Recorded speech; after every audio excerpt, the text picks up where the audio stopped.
Hi, hello, welcome to Coach and Learning Enthusiast. My name is Monica, and if you are new to this podcast, to this video, it's all about exploring some of the most effective strategies in the world for communication, personal development, learning new things, and how to find what you love and how to make your life better. Make sure to subscribe so you won't miss out on our episodes. Let's start this journey together. Hi, hello. Today I prepared something really interesting for you. Today I'm going to tell you something about one of my favorite technique, mindfulness technique. And I can tell you that I like this technique very much. Personally, I use this technique and I teach my students, I teach my clients how to apply this simple, wonderful technique to have better life. You can listen this content as a podcast, but you can also watch this content as a video because I prepared some kind of presentation. I prepared some slides, so please enjoy it. Okay, let me share my screen. This is our presentation. This is our subject for today.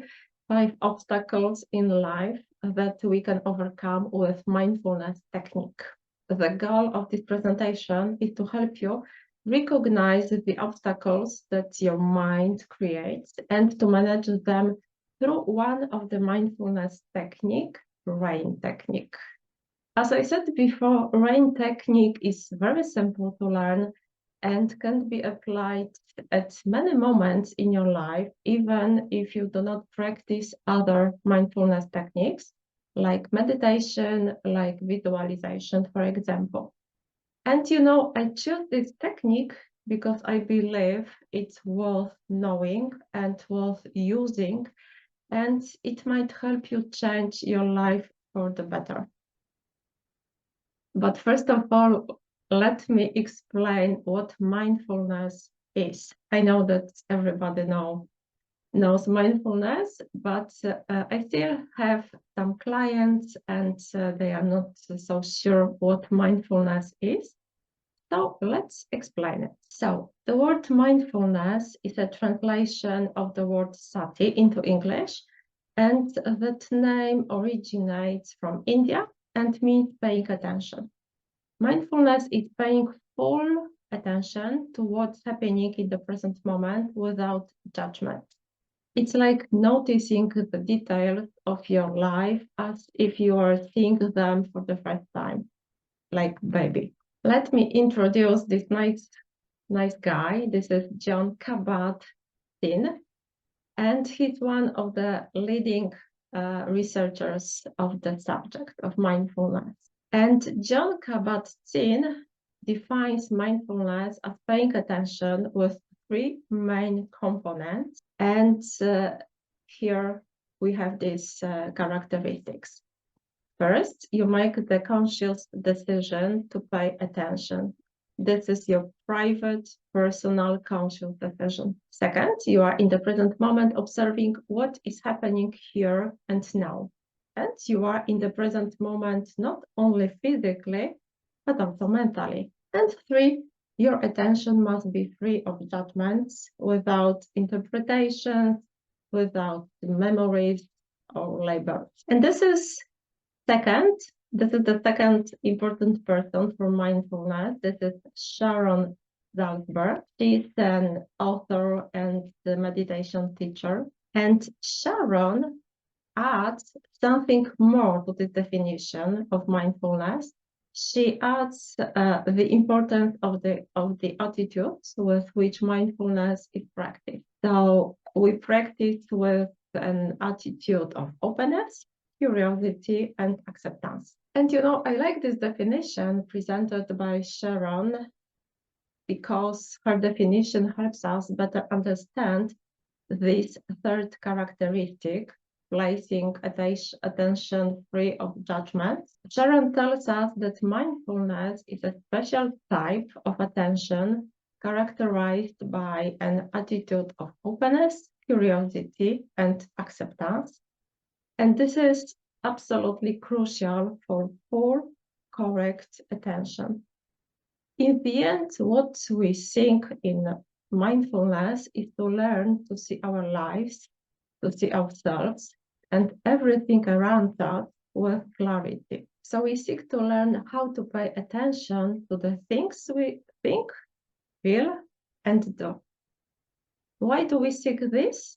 Because we intend to become better people. Okay, so now let's answer the question why it is so important for us to pay attention, and how is it possible that the simple act of paying attention to the present moment can help me live better, can help you live better?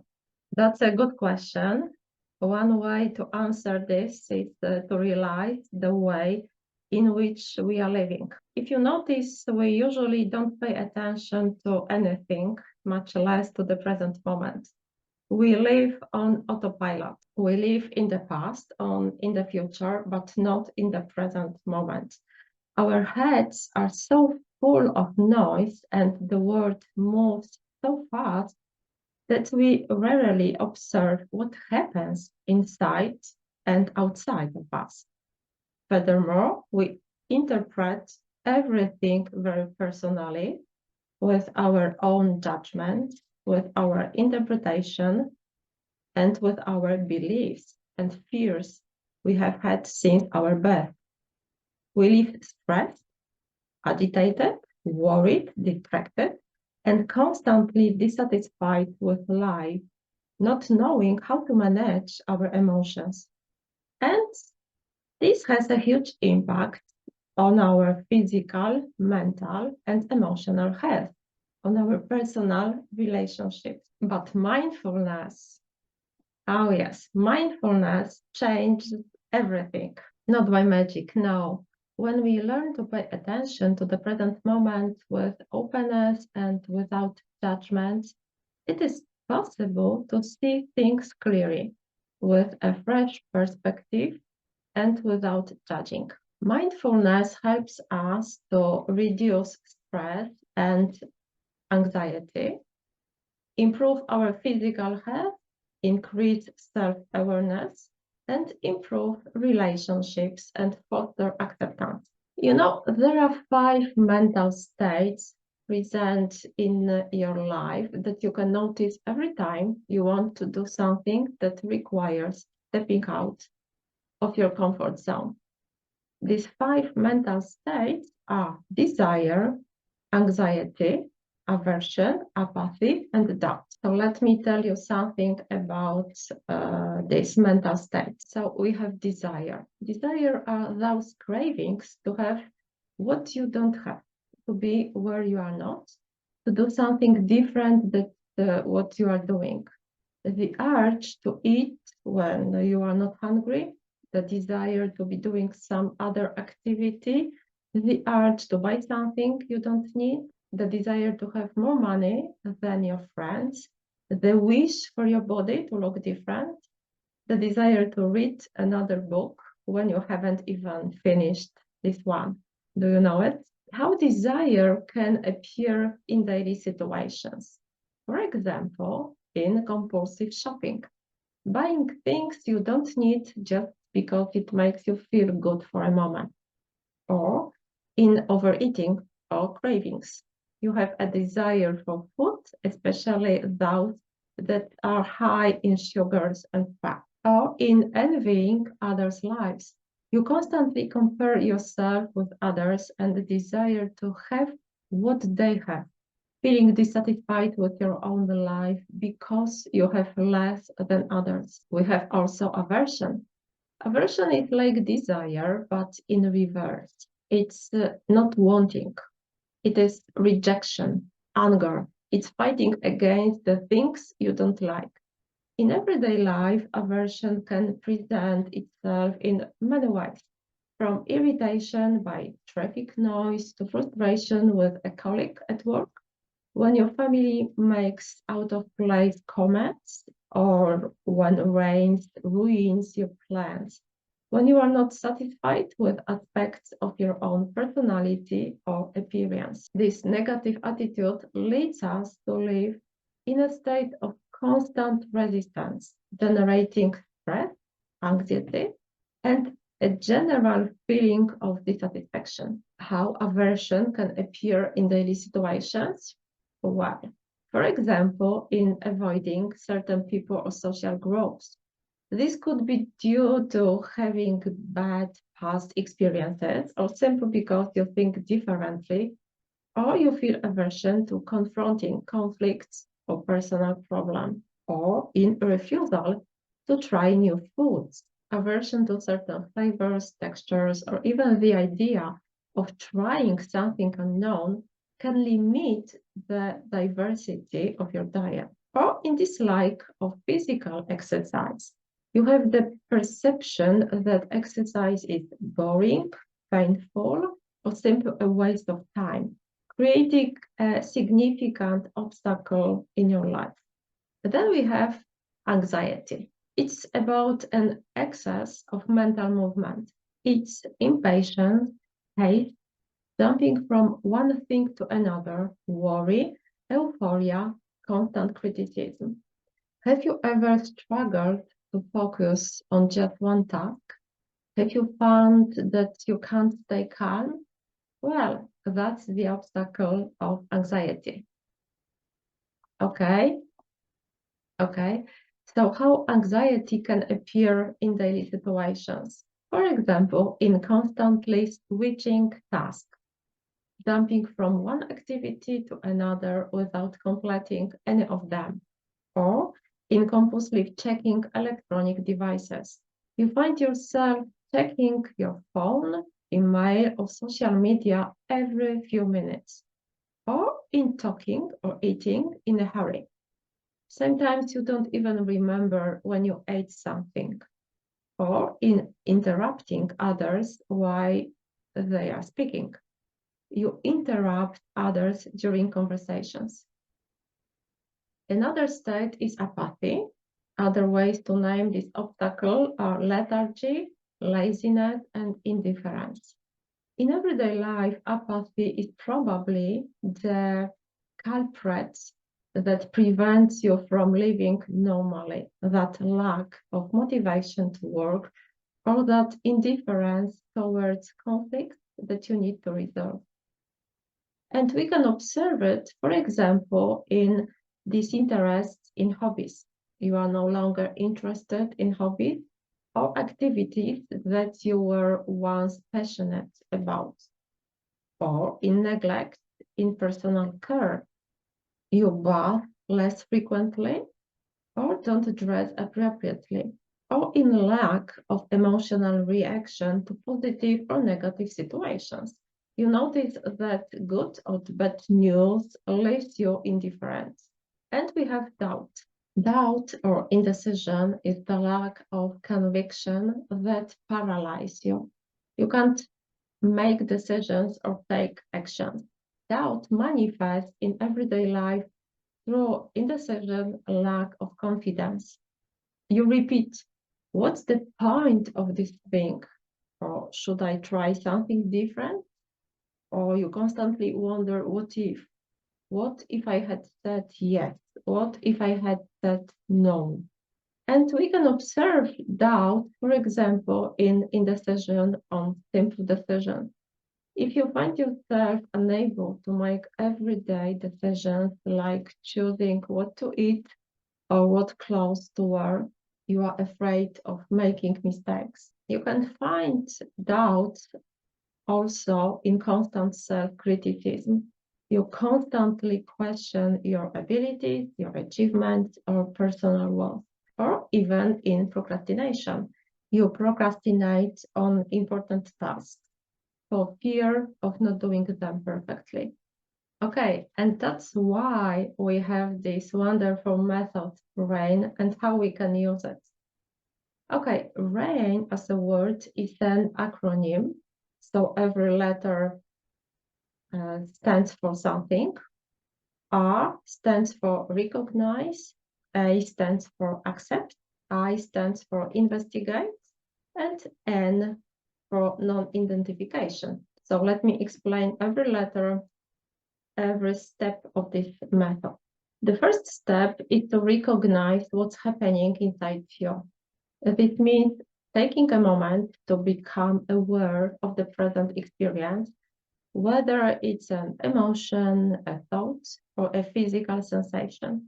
You recognize it without trying to change it. Just recognize.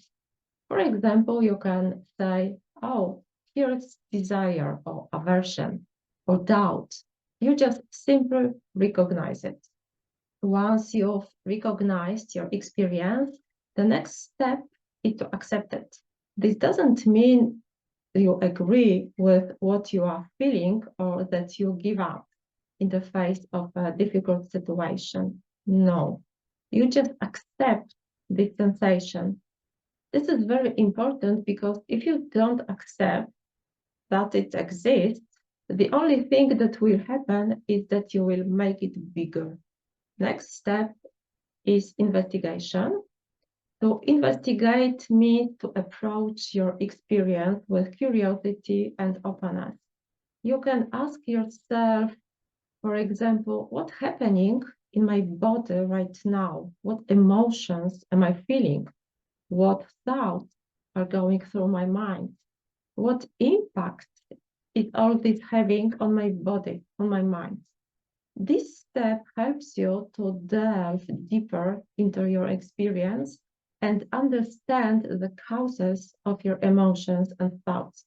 The last step is not to identify with the experience. This means recognizing that your emotions and thoughts are transient and do not define who you are. Even though you may feel sadness, for example, you are not the sadness. This step helps you create a healthy distance between you and your experiences, allowing you to respond to them with greater clarity and less reactivity. Okay, now let's try to apply step by step the RAIN technique to an everyday situation. I prepared for you two typical situations. One, for example, with compulsive shopping. First step, notice when you want to shop too much. It's like seeing a red flag that says, oops, I'm doing it again. It could be the moment you find yourself browsing online stores without a clear need, or standing in a store feeling a strong pull to buy something. Just notice this urge or behavior as it happens without acting on it. Then accept. Let yourself feel the urge without being hard on yourself. Think it's okay to feel this way right now, but don't rush to buy something. Do that without judging yourself or trying to suppress the feeling. It's about saying to yourself, right now, I feel a strong desire to shop, and understanding that it's okay to have this feeling. Remember that acceptance doesn't mean you approve of it. And then ask yourself, why do I want to shop? Am I sad, bored, or something else? Try to understand what's really going on inside you that makes you want to shop. Am I feeling an emotion I'm trying to avoid or solve something?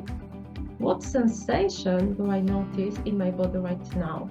This investigation can help uncover feelings or needs that the shopping is attempting to address, such as boredom, loneliness, or stress.